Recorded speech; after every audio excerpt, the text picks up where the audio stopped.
Hello दोस्तों, नमस्कार। मैं हूं आपका दोस्त प्रबल और एक बार फिर से आप सभी का स्वागत करता हूं अपने चैनल दार्शनिक भारत में।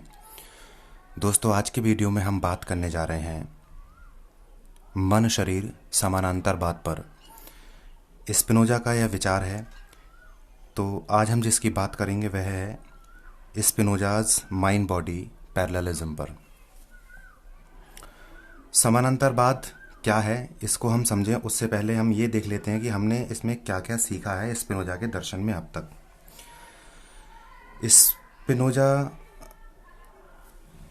के दर्शन में हमने जान लिया है सर्वेश्वरवाद, और स्पिनोजा से पहले हम डेकार्ट का माइंड बॉडी डुअलिज्म यानी मन शरीर द्वैतवाद भी पढ़ चुके हैं। मन शरीर द्वैतवाद को मैंने यहाँ पर इसलिए लिखा है क्योंकि उसकी आपको थोड़ी ज़रूरत पड़ेगी इसमें समझने में, क्योंकि आप जो डेकार्ट हैं उनकी मन शरीर द्वैतवाद को जब स्पिनोजा के मन शरीर समानांतरवाद से तुलनात्मक रूप से जब समझ के आप इसे तैयार करोगे तो वो ज़्यादा अच्छे तरीके से आपको समझ में आने वाला है। तो मैं यहाँ पर उसका नाम इसीलिए ले रहा हूँ माइंड बॉडी डुअलिज्म का, डेस्कार्ट के माइंड बॉडी डुअलिज्म का नाम इसलिए ले रहा हूँ क्योंकि वो बहुत सहयोगी हो जाएगा यदि आपने वो पहले पढ़ लिया है। तो यदि नहीं पढ़ा तो वो वाला वीडियो आप देख लें उसको।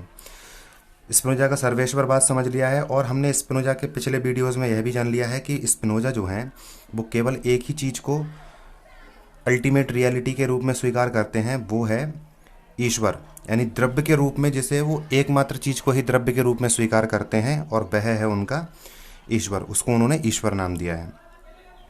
उन्होंने बताया है कि ईश्वर में अनंत गुण हैं, लेकिन जो मानव है, मानव बुद्धि जो है, वो उनके केवल दो ही गुणों को पकड़ पाती है, जो हैं विस्तार और विचार, यानी एक्सटेंशन और थॉट्स। इन दो गुणों को ही, ईश्वर के इन दो गुणों को ही मानव बुद्धि पकड़ पाती है। मानव बुद्धि इन्हीं दो गुणों को जान पाती है। विस्तार जो गुण है, गुणों से पर्याय उत्पन्न होते हैं। विस्तार गुण जो है वो जड़ पर्यायों को उत्पन्न करता है, यानी मैटेरियल मोड्स को, और जड़ पर्याय जैसे कि हमारा शरीर जो है वो एक जड़ पर्याय है। और जो विचार गुण है ईश्वर का, वो चेतन पर्यायों को, है ना, उत्पन्न करता है। चेतन पर्याय जैसे कि हमारा मन या आत्मा, ठीक है ना। लेकिन जो अल्टीमेट रियलिटी है, जो मूल तत्व है, वो केवल स्पिनोजा ने किसे माना है? ईश्वर को। और ईश्वर के गुणों से जो पर्याय उत्पन्न होते हैं उनके आधार पर इस पूरी जगत की वो व्याख्या कर देते हैं, ठीक है ना। तो ये जो मोड्स हम देखते हैं संसार में, वो एक्चुअली में क्या है? वो विकार हैं उसी ईश्वर का, जो एकमात्र द्रव्य है, यानी उसी का परिवर्तित रूप है ये जो हमारे सामने उत्पन्न, हमें जो सामने दिख रहा है, ठीक है। स्पिनोजा डेकार्ट की तुलना में, डेकार्ट के अगर हम डेकार्ट को देखें तो वे कैसे हैं? द्वैतवादी हैं, है ना। वे जो अल्टीमेट रियलिटी है, मूल तत्व है, उसको संख्या में कितना मानते हैं? दो मानते हैं। और जबकि स्पिनोजा जो हैं वो एकवादी हैं, एक तत्ववादी हैं। कैसे? ये बात कैसे सामने आती है? वे केवल एक ही द्रव्य को स्वीकार करते हैं जो कि है ईश्वर, और वह ईश्वर जो है वो अनंत गुणों का स्वामी है, उसमें अनंत गुण समाहित हैं।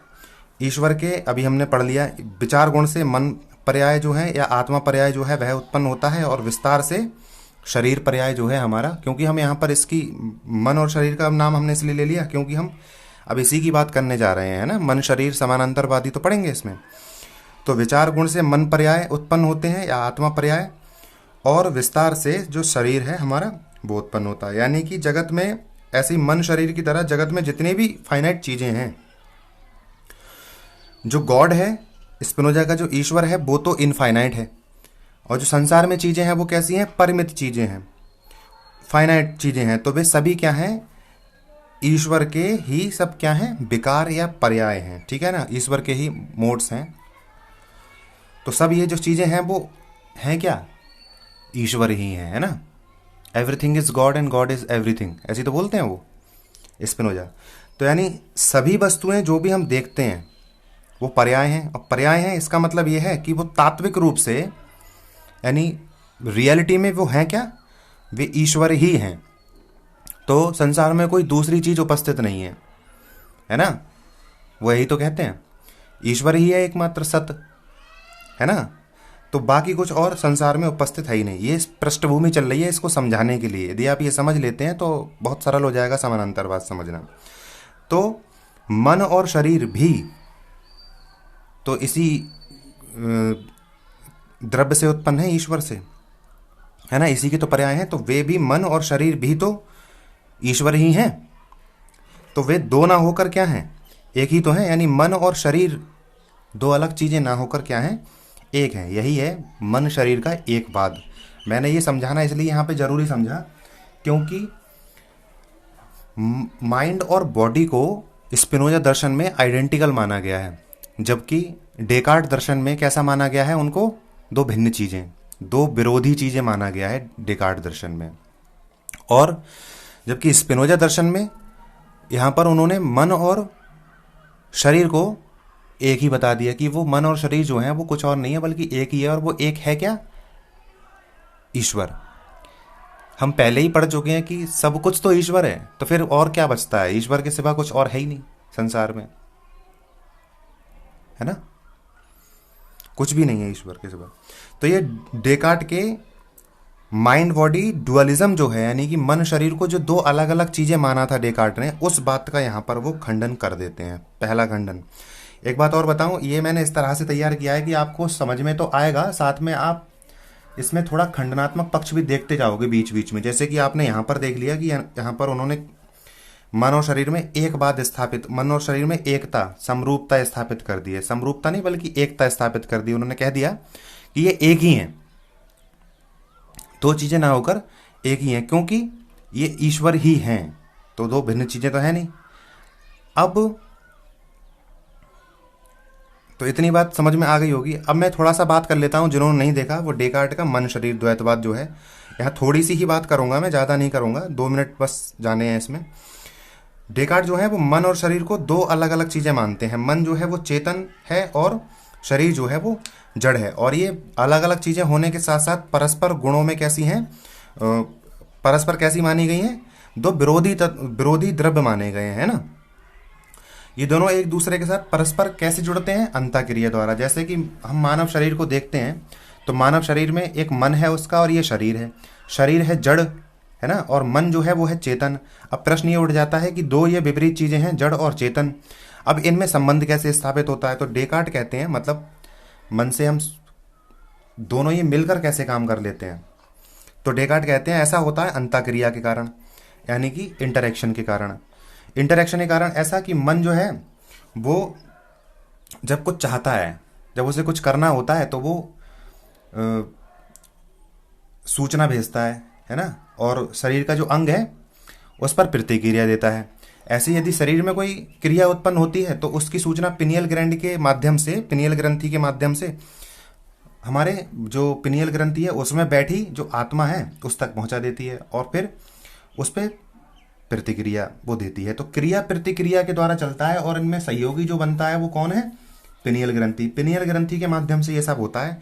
इस पर विस्तार से चर्चा की गई है डेकार्ट के मन शरीर द्वैतवाद पर, जो मेरा वीडियो आया उस पर आप उसे देखें, अच्छे करके समझ में आएगा। और बेहतर यह होगा कि उसे देखने के बाद ही ये वीडियो आप देखें, ठीक है।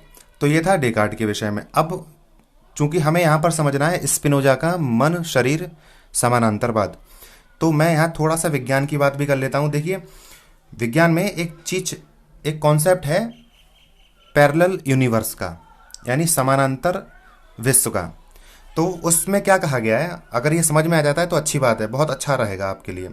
उसमें क्या कहा गया है कि जैसा हमारा ये ब्रह्मांड है, जैसे कि नीचे वाला हिस्सा आप देख रहे हो, ये हमारा ब्रह्मांड है, ये हमारी दुनिया, हमारा संसार, हमारा जगत है, ठीक है।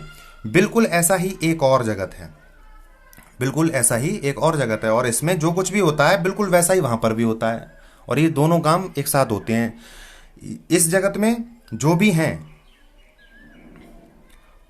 इस जगत में, हमारे जगत में जो भी लोग हैं, जो भी वस्तुएं हैं, बिल्कुल इनकी कॉपी इस वाले जगत में है, दूसरे वाले जगत में। जो दूसरा जो है वो क्या है, पैरेलल। ये दोनों एक दूसरे के पैरेलल चलते रहते हैं। यहाँ पर जैसे मैं हूं तो मेरी ही एक कॉपी उस यूनिवर्स में भी होगी, और जैसा काम मैं यहाँ पर अभी कर रहा हूँ बिल्कुल वैसा ही काम वो मेरी कॉपी जो है वो वहाँ कर रही होगी। अभी मैं इस यूनिवर्स में बैठकर वीडियो बना रहा हूँ, ठीक है। तो उस यूनिवर्स में बैठकर भी मेरी जैसी एक कोई कृति जो होगी वो एक वहाँ वीडियो बना रही होगी। तो ये यूनिवर्स दोनों पैरेलल हैं और जुड़े हुए हैं ब्लैक होल से, ऐसा मानते हैं। ठीक है, तो ये पैरेलल यूनिवर्सेस में बिल्कुल एक जैसी घटनाएं घटती हैं एक साथ, क्योंकि ये एक दूसरे की कैसे हैं, मिरर इमेज, कॉपी है ये। ठीक है, तो बिल्कुल ऐसा ही स्पिनोजा जो है वो कहते हैं। आगे आप देखोगे इन दो यूनिवर्स को आप मन, एक यूनिवर्स को मन मान लीजिए और दूसरे को मान लीजिए आप शरीर। क्या मान लीजिए, दूसरे को शरीर। ये एक मन है, एक शरीर है। तो मन और शरीर जो हैं वो दोनों एक दूसरे के समानांतर कार्य करते हैं। इन दोनों में कोई भी इंटरेक्शन नहीं होता है। जैसे इस जगत में और इस जगत में ये दो यूनिवर्स हैं, इन दोनों यूनिवर्स में एक दूसरे से कोई संपर्क नहीं है, एक दूसरे से कोई इंटरेक्शन नहीं है, लेकिन फिर भी बिल्कुल एक दूसरे के समानांतर चलते रहते हैं ये। ठीक है, जो यहाँ हो रहा है बिल्कुल उसी समय में, उसी क्षण वहाँ हो रहा होगा, एक जैसा बिल्कुल। ठीक है, तो एक जैसी क्रिया कर रहे हैं दोनों। तो बिल्कुल केवल यूनिवर्स का फर्क है। तो बिल्कुल स्पिनोजा जो है वो भी यही कहते हैं कि मन और शरीर जो हैं वो बिल्कुल एक जैसे काम करते हैं एक साथ। ठीक है, बिना एक दूसरे को प्रभावित किए। तो यदि आप पैरेलल स्पेस की ये बात समझ गए हो तो आगे आने वाला कॉन्सेप्ट बहुत सरलता से आपकी समझ में आ जाएगा। स्पिनोजा का समानांतरवाद यहाँ से शुरू होता है। तो हम एक एक करके इसमें सब समझते जाएंगे। थोड़ा लिख दिया है ताकि आपको नोट्स के रूप में ये मैं दे पाऊँ। वैसे तो ये कॉन्सेप्ट काफ़ी बड़ा है, लेकिन मैंने इसे छोटा करके थोड़ा सिमटाने की कोशिश की है। अब पता नहीं कितना छोटा हो पाएगा। स्पिनोजा का जो समानांतरवाद है वो यहाँ से शुरू होता है। स्पिनोजा मन और शरीर, इन दोनों चीज़ों को क्या मानते हैं, ईश्वर के जो दो गुण हैं, विचार और विस्तार, इन दोनों का क्या मानते हैं, पर्याय। ये हम पहले ही पढ़ चुके हैं। यानी कि जो विचार गुण है उसका पर्याय है मन, यानी उसका मोड है मन या उसका विकार है मन। और दूसरा जो शरीर है, वो क्या है, वो विस्तार गुण का पर्याय है। ठीक है, अब जब मन और शरीर दोनों, जहाँ पे डेस्कार्ट के खंडन के लिए मैंने यहाँ पे लिखा है, डेकार्ट का यहाँ खंडन करना है, इसलिए मैंने ये लाइन लिखी है नीचे वाली। अब आप देख रहे हो कि दोनों क्या हैं, दोनों ईश्वर के गुण है। ये दोनों ईश्वर के गुणों से उत्पन्न चीजें हैं। तो ये ईश्वर ही तो है, ईश्वर के सिवा कुछ और है ही नहीं दुनिया में। ठीक है, तो जब मन और शरीर दोनों एक ही ईश्वर के गुण हैं तो ये परस्पर विरोधी कैसे हो सकते हैं भाई? ये दोनों चीजें ही एक हैं, मन भी ईश्वर है और शरीर भी ईश्वर है। तो ये दोनों विरोधी चीजें तो बिल्कुल नहीं हो सकती, जैसा कि सबसे पहले डेकार्ट ने माना है। तो सबसे पहली बात यहाँ पर वे डेकार्ट का खंडन कर देते हैं कि इन दो चीजों को विरोधी मानना गलत है, क्योंकि ये दोनों चीजें दो हैं ही नहीं, एक हैं। ये दोनों चीजें आइडेंटिकल हैं। स्पिनोजा अपने दर्शन में कहते हैं कि मन और शरीर आइडेंटिकल हैं, दो चीजें नहीं हैं। ठीक है, इनमें हालांकि अंतर है, लेकिन ये विरोधी नहीं है एक दूसरे के, क्योंकि दोनों सेम हैं। ठीक है, तो इनमें जो अंतर भी है थोड़ा सा, वो किस वजह से है इनमें अंतर? वो इस वजह से अंतर है कि ये जो ईश्वर के तो गुण हैं, ये दोनों अलग अलग गुणों से उत्पन्न है, एक ही गुण से उत्पन्न नहीं है। इसलिए इनमें भेद आ जाता है। किसमें? मन और शरीर में। तो सबसे पहले यहाँ पर वे डेकार्ट का अंतःक्रियावाद खंडित कर चुके हैं। अब यहाँ पर उन्होंने ये बात खंडित कर दी, इस बात का खंडन कर दिया कि डेकार्ट मानते हैं कि मन और शरीर दो विरोधी चीजें हैं, है ना, दो अलग अलग चीजें हैं और दोनों विरोधी हैं। लेकिन स्पिनोजा कहते हैं ये दोनों विरोधी हो ही नहीं सकती। विरोधी इसलिए नहीं हो सकती क्योंकि मन और शरीर दोनों ईश्वर के दो भिन्न गुणों से उत्पन्न हुआ है। दो ईश्वर में दो गुण ही हम लोग पकड़ पाते हैं अपनी बुद्धि से, विस्तार और विचार, एक्सटेंशन एंड थॉट। अब ये दोनों ही गुण, विस्तार और विचार जो हैं, वो एक दूसरे के स्वयं ही विरोधी नहीं है। क्यों विरोधी नहीं कहे जा सकते? क्योंकि ये एक ही ईश्वर के गुण हैं। ठंडा गर्म दो चीजें एक ही जगह नहीं रह सकती, है ना।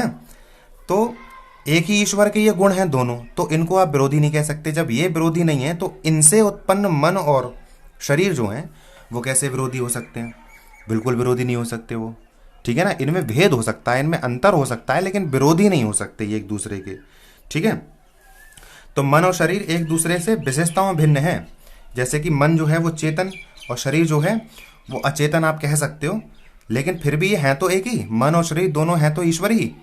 ठीक है, तो इनमें विरोध नहीं है। जो सबसे बड़ी बात जो यहाँ पे सिद्ध करना चाह रहे हैं स्पिनोजा वो है कि इनमें किसी प्रकार का कोई विरोध नहीं है।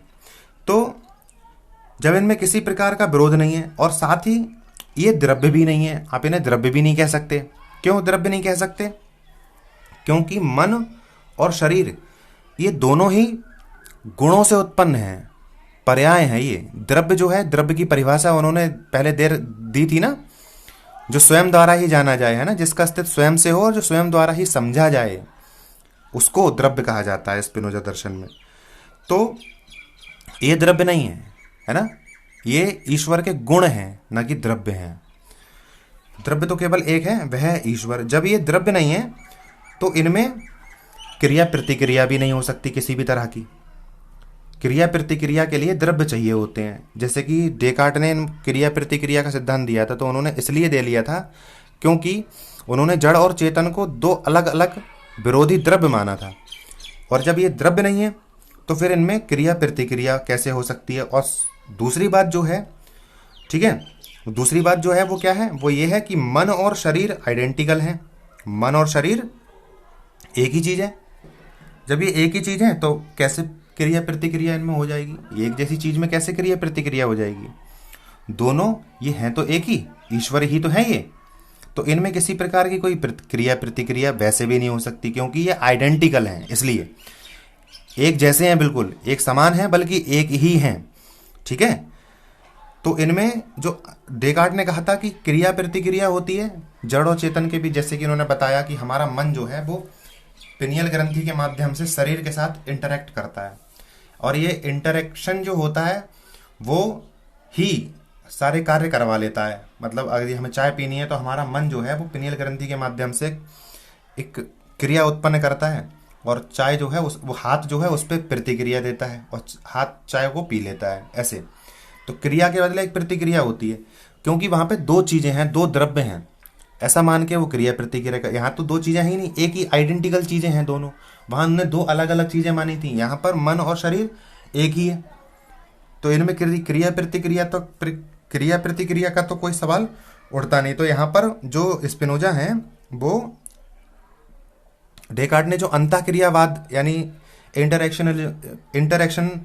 इंटरेक्शनलिज्म का जो कॉन्सेप्ट दिया था कि इनमें दोनों में अंतःक्रिया होती है, इंटरेक्शन होता है इन दोनों में, उसका वो यहाँ पर क्या कर देते हैं, यहाँ पर उसका भी खंडन कर देते हैं। आगे ये जो मन और शरीर है, हमारा जो ये मन है और ये शरीर है, ये दोनों, जैसे कि मैंने पैरेलल यूनिवर्स की बात की थी, ये दोनों क्या करते क्या हैं, ये दोनों एक दूसरे को बिना प्रभावित किए, एक दूसरे को बिना प्रभावित किए इनका अपना अस्तित्व रखते हैं। एक जो है, जैसे कि हमने इन पैरेलल यूनिवर्स में जो आपको फोटो दिखाया था पैरेलल यूनिवर्स का, उसमें मैंने दो आपको यूनिवर्स दिखाए थे, तो वैसे ही यहाँ पर है। ये लोग क्या करते हैं, ये दोनों, मन का अपना अलग क्षेत्र होता है यानी मानसिक क्षेत्र, और शरीर का अपना अलग क्षेत्र होता है यानी कि ये भौतिक जगत जिसमें हम रहते हैं। ठीक है। तो मन जो है वो किस में अस्तित्व रखता है, आध्यात्मिक क्षेत्र में यानी मानसिक क्षेत्र में, और जो आपका शरीर होता है वो किस में, भौतिक क्षेत्र में अपने पृथक पृथक ये अस्तित्व रखते हैं। और होता क्या है कि जब भी कोई घटना घटित होती है, जब भी कोई घटना घटित होती है, देखो इसे पैरेललिज्म क्यों बोला गया है, जब भी कोई घटना घटित होती है तो होता ये है कि ये दोनों, चूंकि देखो मन और शरीर दोनों एक चीज से जुड़े हुए हैं, वह ईश्वर है। ठीक है, ईश्वर के गुण हैं, वे ईश्वर ही हैं, ऐसे मान लो, आइडेंटिकल हैं, बिल्कुल एक जैसे हैं, बिल्कुल। तो जब ये एक जैसे हैं तो होता क्या है कि जब एक क्षेत्र में, यानी कि जैसे भौतिक क्षेत्र में, यानी कि मैं अपने इस बाह्य जगत की बात करूं, तो इस बाह्य जगत में यदि कोई घटना घटित होती है, ठीक है, बिल्कुल वैसी ही घटना जो है उसी क्षण मानसिक क्षेत्र में घटित होती है। तो जो मानसिक क्षेत्र में घटना घटित होती है वो उसका अनुभव मन करता है, और जो इस भौतिक क्षेत्र में घटित होती है उसका अनुभव कौन करता है, शरीर। तो जब भी कुछ भी घटना घटित होती है तो वो एक साथ दोनों जगतों में या दोनों क्षेत्रों में घटित होती है, मन में भी और शरीर में भी। तो यानी कहने का अर्थ क्या है कि ये दोनों क्षेत्र जैसे कि पैरेलल यूनिवर्स मैंने आपको दिखाया था, ये दोनों चीज़ें एक साथ साथ समानांतर चलती हैं ये चीज़ें। यानी मन और शरीर दोनों कैसे हैं, समानांतर रूप से अपना कार्य करते हैं और बिल्कुल एक जैसी घटना ये घटित होती है दोनों जगतों में। जैसे कि वहाँ दोनों यूनिवर्स में एक जैसी घटना घटित हो रही थी पैरेलल स्पेस में, है ना, पैरेलल यूनिवर्स में। तो ये एक दूसरे को बिना प्रभावित किए समानांतर रूप से सक्रिय रहते हैं। और ऐसा नहीं है कि जैसे तो होता है ना कि कोई गाड़ी, इसमें गाड़ी का भी एग्जाम्पल दिया जाता है कि जैसे ये मन और शरीर जो ऐसे हैं कि जैसे किसी गाड़ी के दो पहिए, तो गाड़ी चलेगी तो दोनों साथ चलेंगे, ये समझो। तो कोई भी घटना घटित होगी तो ये दोनों जो हैं दोनों क्षेत्रों में एक साथ घटित होती है ये घटना। इसीलिए मन उसका आध्यात्मिक या मानसिक क्षेत्र में अनुभव करता है, शरीर जो है उसका शारीरिक क्षेत्र में। लेकिन ये दोनों एक ही प्रक्रिया के दो अंग हैं, दो अलग अलग चीजें नहीं है, ये एक ही प्रक्रिया के दो अंग हैं। मन और शरीर जो है वो कैसा है, एक सिक्के के जैसे दो पहलू होते हैं। इन दोनों को एक दूसरे से किसी भी हाल में अलग नहीं किया जा सकता। आप सोचें कि केवल घटना जो है वो केवल इस भौतिक क्षेत्र में घटित हो जाए, ऐसा संभव नहीं है। ठीक है, ये घटना जो होती है स्पिनोजा के अनुसार एक साथ दोनों जगतों में, एक साथ मानसिक और भौतिक क्षेत्र में घटित होती है। यदि मैं यहाँ चाय पीता हूँ तो बिल्कुल सेम ऐसी घटना वहाँ घटित होगी मेरे मन में। ठीक है, तो उसका मन से जो मन जो अनुभव ले रहा है वो उस मानसिक क्षेत्र की अनुभूति ले रहा है। इस शारीरिक क्षेत्र की जो अनुभूति है वो शरीर की है, समझ रहे हो। तो ये दोनों घटनाएं एक साथ होती हैं दोनों क्षेत्रों में, मानसिक और इस हमारे फिजिकल वर्ल्ड में, है ना। तो इसीलिए इसको क्या कहा गया है, समानांतरवाद। समानांतरवाद इसलिए कहा गया है क्योंकि यहाँ मन और शरीर दोनों समानांतर रूप से कार्य करते हैं, जैसे कि पैरेलल स्पेस में हो रहा था। ठीक है, ऐसा नहीं है कि कोई किसी का कारण है, यानी कार्य कारण का अंतर नहीं है। जैसे कि जो डेकार्ट थे उनके दर्शन में आपने देखा था कि एक दूसरे को क्रिया करने के लिए प्रेरित करते हैं। जैसे कि अगर चाय पीने का मन हो रहा होता है तो मन जो है आदेश दे देता है हाथों को, तो हाथ चाय उठा के पी लेते हैं। ठीक है, या हाथ पे यदि कोई टच करता है तो उसका संवेदन की सूचना जो है वो मन ले लेता है, फिर मन उस पर प्रतिक्रिया देता है कि क्या करना है। तो इनमें क्रिया प्रतिक्रियावाद का सिद्धांत चलता है, यहाँ पे क्रिया प्रतिक्रिया होती है इन दोनों में। लेकिन यहाँ पर ऐसा नहीं है, यहाँ पर कोई भी घटना घटित हो रही है तो वो दोनों साथ साथ दोनों क्षेत्रों में साथ साथ घटित हो रही है वो। ठीक है, तो और ये स्वतंत्र रूप से घटित हो रही है ना। ये ऐसा नहीं है कि इन दोनों पे एक दूसरे का कोई प्रभाव पड़ रहा है, ऐसा नहीं है। ये इनका जो है स्वभाव ही ऐसा है कि दोनों एक साथ, ये दोनों जगतों में एक साथ घटित होंगी। और ये जगत कुछ नहीं है बल्कि अवस्थाएं हैं, ऐसे कह सकते हो आप। और ये जो दो प्रक्रियाएं हैं जो होती हैं, एक इस हमारे भौतिक क्षेत्र में और एक हमारे मानसिक क्षेत्र में। जो मन है हमारा, मन से जुड़ा क्षेत्र जो है वो मानसिक क्षेत्र या आध्यात्मिक क्षेत्र हो गया, है ना। तो उसमें ये एक ही प्रक्रिया के दो अंग कह लो आप इनको। तो जैसे हम चलती हुई घड़ी जब देखते हैं कभी, तो हमारे मन में बिल्कुल वैसी ही घड़ी की एक छाया बनती है, मन में भी। तो फिजिकल वर्ल्ड में भी, यानी कि इस भौतिक जगत में भी वह घड़ी क्रियाशील है, और फिर मन में भी बिल्कुल वैसी ही घड़ी जो है वो उपस्थित है। ठीक है, हम कुछ भी देखते हैं, कुछ भी अनुभव करते हैं, कोई भी क्रिया करते हैं इस शरीर के साथ इस जगत में, तो बिल्कुल वैसा ही हमारे मन में जो है बिल्कुल वैसी ही घटना होती है। ये जो है स्पिनोजा का समानांतरवाद कहता है। तो मानसिक क्षेत्र और बाह्य क्षेत्र जो है वो सभी घटनाएं समानांतर रूप से उनमें एक साथ चलती हैं। इसीलिए इस सिद्धांत को क्या कहा जाता है, समानांतरवाद। जैसे कि आप ये दो घड़ियां देख रहे हैं, ये दो घड़ियां जो हैं वो इसलिए मैंने फोटो लेके आया हूं मैं इसका, ताकि आपको समझा सकूं। तो एक ये है मानसिक क्षेत्र की घड़ी और ये है एक आपके इस भौतिक क्षेत्र की, यानी शारीरिक क्षेत्र की, ऐसे कह लो, है ना। ये भौतिक क्षेत्र की घड़ी है। तो भौतिक क्षेत्र में जब आप किसी घड़ी को देखते हो तो बिल्कुल आइडेंटिकल, उसके आइडेंटिकल घड़ी आपके मन में भी एक चलने लगती है। और ये दोनों घड़ियां बिल्कुल एक साथ चलती हैं, बिल्कुल एक साथ समय बताएंगी, क्योंकि दोनों जो है जो मन वाली घड़ी है और ये जो भौतिक क्षेत्र की घड़ी है, एक दूसरे का क्या है, एक दूसरे का बिल्कुल प्रतिरूप, ये कॉपी है एक दूसरे की, समझ रहे हो यहां पर। तो एक घड़ी मन में चलेगी, एक घड़ी आपके इस भौतिक जगत में चलेगी, एक मानसिक क्षेत्र में चलेगी, एक भौतिक क्षेत्र में चलेगी और ये दोनों घड़ियां बिल्कुल एक जैसी चलेंगी, समानांतर एकदम एक दूसरे के। ठीक है, तो यही क्या है, समानांतरवाद। कि मन की जो मानसिक क्षेत्र की घटना है और जो हमारा भौतिक क्षेत्र की घटना है, ये दोनों एक साथ घटित होती हैं। यानी मन और शरीर जो है आपका, ये समानांतर चलने वाली चीजें हैं, ना कि एक दूसरे के साथ क्रिया प्रतिक्रिया करने वाली। ना किसी पिनियल ग्रंथि की जरूरत है, ना ही क्रिया प्रतिक्रिया के सिद्धांत की जरूरत है। ठीक है, इनका स्वभाव ही इस तरह का है कि दोनों घटनाएं जो हैं एक साथ होती हैं। ये जैसे आप एक सिक्के के दो पहलुओं को अलग नहीं कर सकते, ऐसे ही इन दो प्रक्रियाओं को आप अलग नहीं कर सकते। जो कुछ भी होगा वो साथ में होगा। ये दोनों क्षेत्रों में आपके मन में एक अलग तरह से एक मन में चलेगी, बिल्कुल उसी का प्रतिदर्श यहाँ पे आपको देखने को मिलेगा। ठीक है, अवसरवाद यहाँ पे और हम थोड़ा समझ लेते हैं। अवसरवाद जो है, अब अवसरवाद में क्या होता है, जैसे कि ये जो दो घड़ियां आपने देखी, तो अवसरवादी ये कहते हैं कि दोनों घड़ियां जो हैं, टेबल पर रखी हुई दो घड़ियां, वे एक जैसा समय बताएंगी बिल्कुल, क्योंकि भगवान ने उनको ऐसा करने के लिए जो है प्रेरित किया है। ईश्वर ने उनको ऐसा करने के लिए प्रेरित किया है, उन्हें ईश्वर ने सेट कर रखा है, इसलिए दोनों घड़ियां जो हैं वो एक जैसा टाइम बता रही हैं। अवसरवादी कहते हैं ना, वह ईश्वर को अवसर मिल जाता है। अब ऐसे ही यहाँ मन और शरीर जो हैं, अवसरवाद में यदि देखते हैं तो मन और शरीर को देखो, अवसरवाद की सबसे जो खास बात है वो क्या है, यहाँ दो द्रव्य चाहिए होते हैं। अवसरवाद में दो द्रव्य मस्ट हैं, दो चीजें चाहिए, उनमें उनको ही आप समानांतर चलते हुए दिखा सकते हो। ठीक है, जैसे कि मन और शरीर, डेकार्ट दर्शन में यदि आप मानो तो मन और शरीर को दो द्रव्य मान लिया गया है ना, तो ये एक दूसरे से परस्पर एक दूसरे से कैसे होंगे, भिन्न होंगे और एक दूसरे के साथ क्रिया या प्रतिक्रिया ये नहीं करते हैं, ऐसा मानते हैं अवसरवादी। सही है, एक दूसरे के साथ दो भिन्न चीजें हैं बिल्कुल, और इनमें कोई क्रिया प्रतिक्रिया नहीं होती है, जैसे कि समानांतरवादी मान रहे हैं। सही है, मन और शरीर दो भिन्न द्रव्य हैं और उनमें कोई क्रिया प्रतिक्रिया नहीं हो रही, और इनमें से कोई किसी का कारण नहीं है, जैसे कि मन और शरीर में।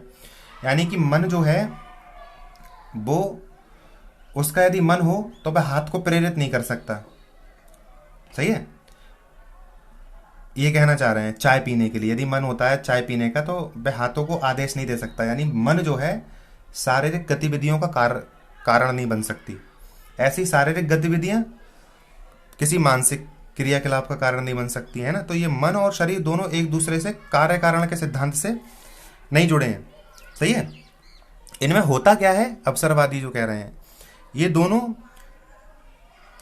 काम कैसे करते हैं, फिर इनमें इंटरेक्शन कैसे होता है मन और शरीर में। वो इंटरेक्शन ऐसे होता है कि यहाँ पर ईश्वर की उपस्थिति जो है वो मानते हैं। क्या मानते हैं कि एक ईश्वर चाहिए होता है कि जब भी कोई घटना घटित होती है, सही है, जैसे कि मन जो है मन चाह रहा है कि चाय पीना है, तो वह सीधे हाथों को आदेश नहीं देगा, बल्कि यहाँ पर ईश्वर जो है उपस्थित हो जाएगा, और ईश्वर जो है वो कहेगा कि हाथों से कि आप इन आपस में तो इन दोनों की कोई क्रिया है नहीं, फिर मन जब मन करेगा तो फिर वो हाथ कैसे क्रिया करेगा। मन चाय पीने कर रहा है, आपस में कोई इंटरेक्शन है नहीं शरीर का और मन का, तो फिर हाथ कैसे प्रेरित होंगे चाय पीने के लिए। तो वो कहते हैं कि ईश्वर यहाँ पर आ जाता है बीच में। ईश्वर जो है हाथों से कहता है कि मन को चाय पीनी है तो चाय पिला दो। सीधी बात ये है। ठीक है, तो आप थोड़ा बुक से पढ़ें इस चीज को और समझें क्या है ये। तो अवसरवाद के लिए एक ईश्वर चाहिए होता है। अवसरवाद में और समानांतरवाद में ये भेद हो जाता है कि अवसरवाद में ईश्वर चाहिए होता है और दो द्रव्य चाहिए होते हैं। ठीक है, और ईश्वर चाहिए होता है। लेकिन समानांतरवाद जो है उसमें ना तो ईश्वर चाहिए ना दो द्रव्य चाहिए, स्पिनोजा के समानांतरवाद में। ठीक है ना, तो पता नहीं है कितना आपको समझ में आया होगा। प्रयास तो वैसे किया है, हालांकि बहुत अच्छा वीडियो नहीं बनाया ये, लेकिन आगे देखो शायद और अच्छा वीडियो कभी बना के इसका डालेंगे। तब तक इसी से काम चला लो। चलिए मिलते हैं अगले वीडियो में, तब तक के लिए